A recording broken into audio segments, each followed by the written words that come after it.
Hey guys, hello everyone, welcome back to English with Ramesh. చాలా మంది students నన్ను అడుగుతున్నారు ప్యాసివ్ వాయిస్ మీద క్లాసెస్ చేయండి అని చెప్పేసి. అయితే కొత్తగా వచ్చిన వాళ్ళకి తెలియకపోవచ్చు, ఆల్రెడీ ప్యాసివ్ వాయిస్ మీద కొన్ని క్లాసెస్ చేశాను. ఆ క్లాసెస్కి సంబంధించిన లింక్ కూడా నేను ఇస్తాను. ఈరోజు క్లాస్ ప్యాసివ్ వాయిస్ని మీరు ఎలా అర్థం చేసుకోవాలి అనే విషయంలో మంచి క్లారిటీ ఇస్తుంది. ప్యాసివ్ వాయిస్ అంటేనే చాలామంది భయపడతారు నేర్చుకోవడానికి కానీ చెప్పడానికి కానీ. బట్ ఈ క్లాస్లో నేను చాలా సింపుల్గా ఎక్స్ప్లెయిన్ చేసే ప్రయత్నం చేశాను. అందుకే క్లాస్ చివరి వరకు చూడండి. It will give you some superb clarity on how to use passive voice and how to speak sentences using this passive voice anyway.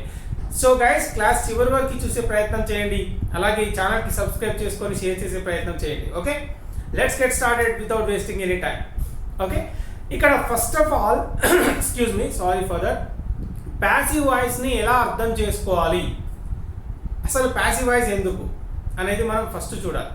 Okay, ఇక్కడ ఏంటంటే పోలీసులు అరెస్ట్ చేస్తారు, లాయర్స్ బెయిల్ ఇస్తారు, రైటర్ స్టోరీస్ రాస్తాడు, డైరెక్టర్ మూవీస్ తీస్తాడు, ఇవన్నీ well known.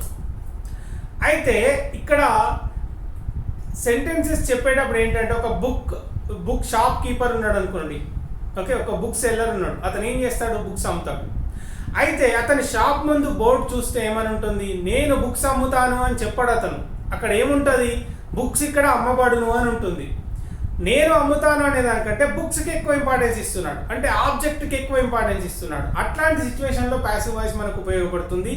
లేదా ఏదైనా మర్డర్స్ కానీ ఏమైనా జరిగినప్పుడు ఆ చేసినోడు ఎవడో తెలియనప్పుడు, ఆ పని చేసినోడు ఎవడో తెలియనప్పుడు, అలా ఆ తెలియకపోయినా ఆ వార్తని మనం రాయాల్సి ఉంటుంది. అట్లాంటి సిచ్యువేషన్లో ప్యాసివ్ వాయిస్ బాగా ఉపయోగపడుతుంది. ఓకే, సో ఇప్పుడు మనం ఎలా సెంటెన్సెస్ని ఫ్రేమ్ చేయొచ్చు అనేది తెలుసుకునే ప్రయత్నం చేద్దాం. వర్బ్ నెంబర్ 1, 2, 3, 4 ఈ ఆర్డర్లో నేను సెట్ చేయడం జరిగింది. ఓకే, ఇదే ఆర్డర్లో మనం నేర్చుకునే ప్రయత్నం చేద్దాం. వెల్ గైస్, వర్బ్ నెంబర్ 1 అనేది సింపుల్ ప్రెజెంట్లో ఉపయోగిస్తాము.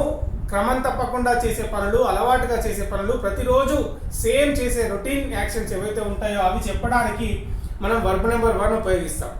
హీ షీ ఇట్ అయితే ఆ వర్బ్ తర్వాత ఎస్ అండ్ డిఎస్ వస్తుంది, మిగతా వాళ్ళతో రాదు. ఇక్కడ ఐ రైట్ స్టోరీస్, నేను కథలు రాస్తాను అంటే ఇక్కడ నాకు ఎక్కువ ఇంపార్టెన్స్ ఉంది. సబ్జెక్ట్ ఎవరు ఇక్కడ, నేను, నన్ను హైలైట్ చేస్తూ సెంటెన్స్ ఉంది, ఐ రైట్ స్టోరీస్, ఇది ఒక్కటి.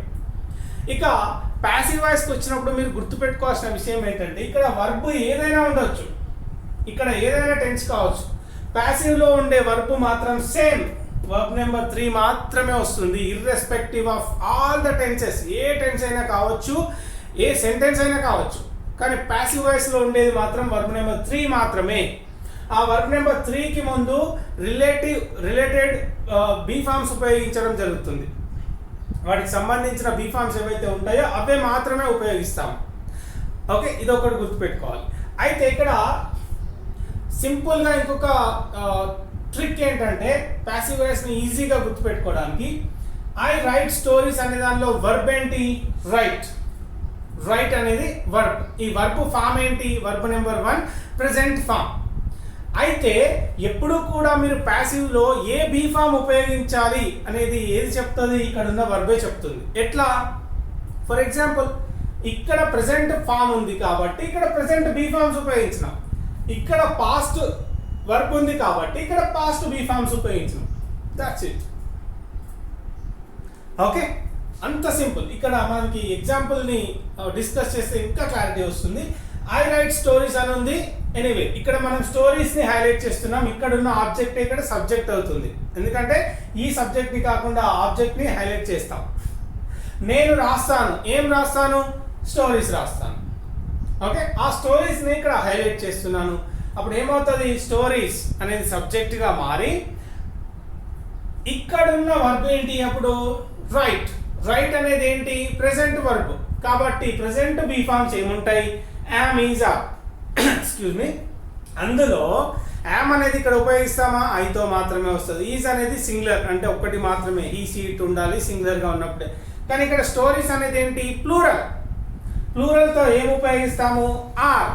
తర్వాత వచ్చే వర్బ్ ఎలా ఉంటుంది, verb number 3 stories are written, stories రాయబడును. ఎవరి చేత, నా చేత. ఐ అనేది మీగా చేంజ్ అవుతుంది. Okay, stories are written by me. By అనే preposition most of the times ఉపయోగిస్తాము ప్యాసివ్లో, నాట్ ఆల్వేస్, అన్నిసార్లు కాదు, but most of the times. అది ఎప్పుడు ఉపయోగించమో కూడా నేను చెప్తాను తర్వాతి క్లాసెస్లో. ఎనీవే ఇప్పుడు ఏమైపోయింది, స్టోరీస్ ఆర్ రిటన్ బై మీ అంటే స్టోరీస్ రాయబడును అని అర్థం. ఇక్కడనేమో నేను కథలు రాస్తాను, ఇక్కడ కథలు రాయబడును అని అర్థం. మీరు షాపింగ్ కోసం వెళ్తున్నప్పుడు దారిలో బుక్స్ ఆర్ సోల్డ్ హియర్ అని ఉంటుంది, అంటే బుక్స్ అమ్మబడును అని అర్థం. ఓకే, ఆ షాప్ వాడు నేనే బుక్స్ అమ్ముతా అని బోర్డు పెట్టుకుంటాడా?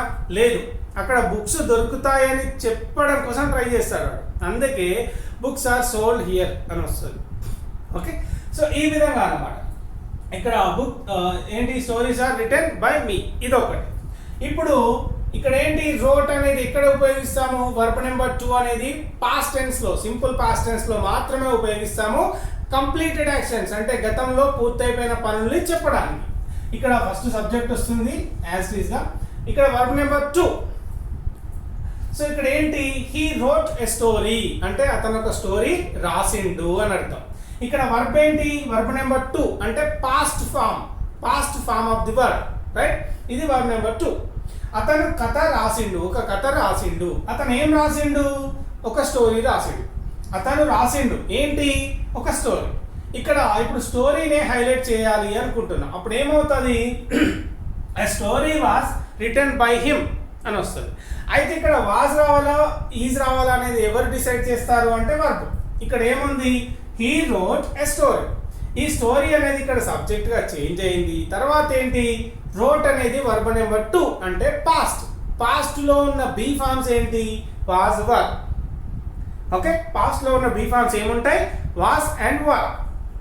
సింగులర్ అయితే వాజ్ ఉపయోగిస్తాము, ప్లూరల్ అయితే వర్ ఉపయోగిస్తాం. ఇక్కడ ఏముంది, స్టోరీ అనేది ఏంటి, అది సింగులర్ కాబట్టి ఏ స్టోరీ వాజ్ ఏమవుతుంది, రిటన్ బై హిమ్ అంటే అతని చేత రాయబడింది.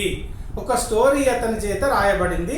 మీరు ఏదైనా మూవీస్ చూసినప్పుడు అక్కడ లాస్ట్ టైటిల్స్ పడుతుంటాయి కదా, రిటన్ అండ్ డైరెక్టెడ్ బై అని పడుతుంది, గుర్తుందా? అది గుర్తుపెట్టుకోండి, అది ప్యాసివ్ వాయిస్. ఎందుకు చెప్తాడు వాడు, this story was written and directed అని మొత్తం చెప్పాల్సిన అవసరం లేదు కదా. అప్పుడు ఏమంటాడు, రిటన్ బై లేదా directed by. This film was directed by, this story was written by.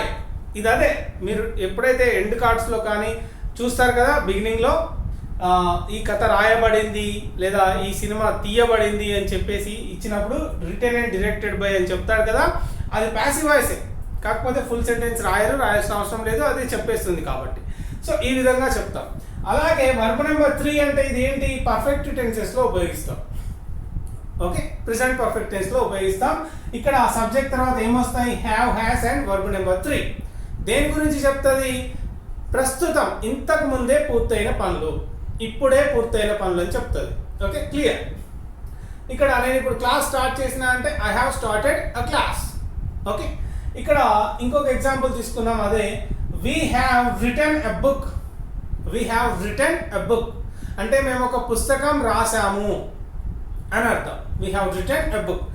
అయితే ఇంకొక విషయం మీరు గుర్తుపెట్టుకోవాలి, ప్రెసెంట్ పర్ఫెక్ట్ అయినా, పాస్ట్ పర్ఫెక్ట్ అయినా, ఫ్యూచర్ పర్ఫెక్ట్ అయినా ఒక్క విషయం గుర్తుపెట్టుకోవాలి. ఎప్పుడైతే యాక్టివ్ వాయిస్ అంటే టెన్సెస్ తప్ప ఇంకేం కాదు, టెన్సెస్నే యాక్టివ్ వాయిస్ అని చెప్తాం. ఇక్కడ హ్యావ్, హ్యాస్ కానీ, విల్ హ్యావ్ కానీ, షెల్ హ్యావ్ కానీ, మైట్ హ్యావ్ కానీ, కుడ్ హ్యావ్, వుడ్ హ్యావ్ కానీ ఏది వచ్చినా కూడా ప్యాసివ్ వాయిస్లో ఏమవుతుంది, has been, have been, will have been, shall have been, could have been, might have been, should have been ఇక చేంజ్ అయ్యి తర్వాత వర్బ్ నెంబర్ 3 వస్తుంది. ఇది ఒక్కటి మైండ్లో ఫిక్స్ చేసుకునే ప్రయత్నం చేయండి. ఇక్కడ హ్యావ్, హ్యాస్ వచ్చినాయి కాబట్టి ఇక్కడ ఏమైంది, హ్యావ్ బీన్, హ్యాస్ బీన్ తర్వాత వర్బ్ నెంబర్ 3 వస్తుంది ప్యాసివ్ వాయిస్లో చెప్పేటప్పుడు. ఇక్కడ మనం దేన్ని హైలైట్ చేస్తున్నాం, మేము రాసినాం. ఏం రాసినాం, బుక్ రాసినాం. Okay, we have written a book అంటే మేము ఒక పుస్తకాన్ని రాసాము. అంటే ఒక పుస్తకం రాయబడింది అని చెప్పాలి, ఒక పుస్తకం రాయబడింది అని చెప్పాలి. అట్లాంటప్పుడు ఏం చేస్తాము, ఇక్కడ చూసినట్టయితే కనుక ఎ బుక్ అనేది సింగులర్ కదా. ఇక్కడ ఏముంది, హెల్పింగ్ వర్బ్, హ్యావ్, హ్యాస్ అని హెల్పింగ్ వర్బ్స్ ఉన్నాయి. అట్లాంటప్పుడు ఇక్కడ ఏమి హెల్పింగ్ వర్బ్స్ ఉపయోగిస్తాము, హ్యాస్ బీన్, హ్యావ్ బీన్ అని చెప్పుకున్నాం. ఇక్కడ బుక్ అనేది సింగులర్ కాబట్టి హ్యాస్ బీన్ ఉపయోగిస్తాం. A book has been written by me లేదా సారీ వి కాబట్టి అస్, వి అనేది అస్గా చేంజ్ అవుతుంది. అంటే మా చేత పుస్తకం రాయబడింది అని అర్థం. మా చేత పుస్తకం రాయబడింది. ఇంకా మీరు దీన్ని ఎక్కడెక్కడ యూజ్ చేయొచ్చో నేను చెప్తా, గుర్తుపెట్టుకోండి. Most of the times you can use this one. ఏ విధంగా అంటే ఇప్పుడు మొన్న రీసెంట్గా ఒక క్లాస్లో చెప్పాను, నేను వ్యాక్సిన్ తీసుకున్నా అంటే ఐ హ్యావ్ బీన్ వ్యాక్సినేటెడ్. మేము వ్యాక్సిన్ తీసుకున్నాం, we have been vaccinated. Movie first single release అయింది, first single has been out, లేదా first single has been released. Lockdown has been imposed in Karnataka. కర్ణాటకలో లాక్డౌన్ పెట్టారు, లేదా లాక్డౌన్ విధించబడింది. ఓకే, ఈ విధంగా.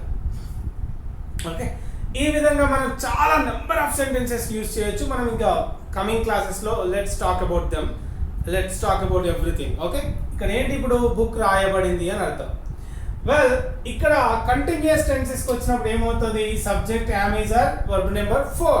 అంటే వర్బ్ నెంబర్ 4 అంటే ఏంటి, వర్బ్ నెంబర్ 1కి ఐఎన్జీ యాడ్ చేస్తే that becomes verb number 4. Progressive tenses అని పిలుస్తాము, కంటిన్యూస్ టెన్సెస్ అని పిలుస్తాము. సో ఇది ప్రెసెంట్ కంటిన్యూస్. దేని గురించి చెప్తుంది, ఇప్పుడు జరుగుతున్న పని. నేను మాట్లాడే టైంకి ఏం జరుగుతున్నదో అదే ప్రెసెంట్ కంటిన్యూస్. మీరు వీడియో చూస్తున్నారు, నేను క్లాస్ తీస్తున్నాను. ఓకే, వాళ్ళు ఆడుకుంటున్నారు, వాళ్ళు అరుస్తున్నారు, ఫ్యాన్ తిరుగుతుంది. These are all considered to be the continuous actions. ఇక్కడ ప్రస్తుతం జరుగుతున్న పనులని చెప్తుంది. ఓకే, ఐ అయితే యామ్ ఉపయోగిస్తాము, హీ షీ ఇట్ అయితే ఈజ్ ఉపయోగిస్తాము, వి యూ దే అయితే ఆర్ ఉపయోగించి తర్వాత వరకు ఐఎన్జీ ఫామ్తో వస్తుంది. ఓకే, ఇదొక్కటి గుర్తుపెట్టుకోండి. అయితే కంటిన్యూస్ టెన్సెస్ని ప్యాసివ్లోకి చేంజ్ చేసినప్పుడు ఏమవుతుందంటే, ఎప్పుడైతే ఇక్కడ ఐఎన్జీ ఫామ్తో వర్బ్ వస్తుందో ఇక్కడ ఏ విధంగా చేంజ్ అవుతుంది, బీయింగ్ ప్లస్ వర్బ్ నెంబర్ 3 వస్తుంది. బీయింగ్ ప్లస్ వర్బ్ నెంబర్ 3, అదొక్కటి గుర్తుపెట్టుకుంటే సరిపోతుంది. ఇక్కడ ఏంటి, she is writing the script. ఆమె స్క్రిప్ట్ రాస్తున్నది. She is writing the script అంటే ఆమె స్క్రిప్ట్ రాస్తున్నది అని అర్థం. ఓకే, ఇక్కడ ఆమె ఏం రాస్తున్నది, the script. What is she writing, she is writing the script. Okay, ఇక్కడ ద స్క్రిప్ట్ అనేది సబ్జెక్ట్ అవుతుంది. అప్పుడు ఏంటి, ద స్క్రిప్ట్ ఈజ్, స్క్రిప్ట్ అనేది సింగులరే కదా, కాబట్టి ఏం ఉపయోగిస్తాము, ఈజ్ ఉపయోగిస్తాం. బీ ఫార్మ్స్ ఖచ్చితంగా ఉండాలి. ద స్క్రిప్ట్ ఈజ్, ఇక్కడ వర్బ్ ఐఎన్జీ ఫామ్తో ఉంది కాబట్టి ఇక్కడ ఏమవుతుంది, being. The script is being written by her. ఆమె చేత స్క్రిప్ట్ రాయబడుతున్నది అని చెప్పడానికి. The script is being written by her అంటే ఆమె చేత స్క్రిప్ట్ రాయబడుతున్నది. ఇక్కడనేమో ఆమె స్క్రిప్ట్ రాస్తున్నది అని అర్థము, ఇక్కడ స్క్రిప్ట్ ఆమె చేత రాయబడుతున్నది అని అర్థం. ఇది ఎన్ని రకాలుగా ఉపయోగిస్తామంటే, corona tests are being done, టెస్టులు చేయబడుతున్నాయి. వ్యాక్సినేషన్ ఈజ్ బీయింగ్ గివెన్ అంటే వ్యాక్సిన్ ఇవ్వబడుతున్నది. Okay, roads are being repaired, roads repair చేయబడుతున్నవి. ట్రాఫిక్ ఈజ్ బీయింగ్ డివర్టెడ్ అంటే ట్రాఫిక్ డైవర్ట్ చేయబడుతున్నది. ఈ విధంగా. ఓకే, సో ప్యాసివ్ వాయిస్ని మనం అర్థం చేసుకునే విధానంలోనే ఉంటుంది. ఇంకా చాలా క్లాసెస్లో మనం కంప్లీట్ క్లారిటీ కోసం ట్రై చేద్దాము. ఫుల్ క్లారిటీ వస్తే మనం చాలా కాన్ఫిడెంట్గా మాట్లాడగలుగుతాం కాబట్టి. Anyway guys, thanks a lot for your support, thanks a lot for watching.